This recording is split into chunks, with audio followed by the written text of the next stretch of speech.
Hey guys, what I just signed to you was that my name is Grace and today I'll be teaching you guys about deaf culture and sign language. I took sign language in high school instead of taking Spanish or French, and I didn't know anything about it to begin with, but I learned a lot taking it for 3 years, and it's something that I'm still passionate about today. So today I'll talk to you about three different things within the deaf community. I'll talk to you about the types of hearing loss. Then I'll talk about some deaf etiquette that is common, and then some things that I learned within sign language within signing. So we'll start with the types of hearing loss. The first is sensorineural hearing loss, which is the most common type. This occurs when your ear nerves and your hair cells within your inner ear are damaged. So the inner ear is going to be on the right side of this diagram, and this is, like I said, the most common type of hearing loss, and it cannot be medically or surgically fixed. It can only be aided with hearing aids or cochlear implants, but it never gets fixed completely. The next is conductive hearing loss, and this is on the left side here of this dotted line on the ear diagram. So this is the outer ear, the inner ear, the middle ear, and then the inner ear. So conductive affects the middle and the outer ear. This happens when there's obstruction in the outer or middle ear, and this can be due to fluids or tumors in your ear, or something as simple as just a buildup of earwax, or sometimes it's just the way your ear was formed when you were born. So this type of hearing loss can be fixed with medicine and surgery sometimes.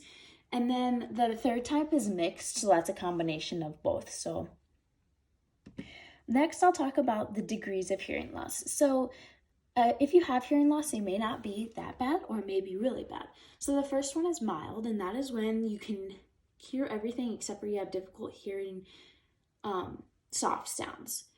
The next on the list is moderate, and this is when you struggle to understand your voice level sounds. The third one is going to be severe right here, and then that is when you have a hard time hearing voice level stuff and things have to be really loud. And then the profound is the last one, and that is when you can't hear any voice level stuff and you have to be very, very loud, and sometimes you struggle to hear that as well. So next I'll be talking about deaf etiquette. The first thing that we need to know about deaf etiquette is that deaf people like to be called deaf people. They don't like to be called hearing impaired or handicapped or hard of hearing or anything like that. They like to be called deaf. That is the preferred term. The next thing that you need to know about deaf etiquette when you're communicating with someone is that they don't want you to feel sorry for them. They are completely fine with the fact that they are deaf, and they love the culture and the community that they have with other deaf people and that they've built with other deaf people. And so they don't really need our sympathy for that. And so that can irritate them sometimes when people are like, "Oh, I'm so sorry that you're deaf. Like, it must be, I bet you wish you could hear it." Like, they don't think that at all. They think it's normal. So that's another thing with deaf etiquette that we need to be aware of. And then the last thing is just to maintain eye contact when you're talking to someone, hearing or deaf. You should maintain eye contact when you're having a conversation with someone, but it's really important with deaf people because they use your facial expressions and they read your lips when you're talking.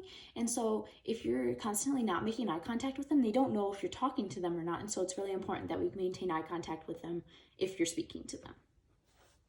So then the last thing that I'm going to talk about is just sign language and some things that I learned in sign language class when I took it in high school.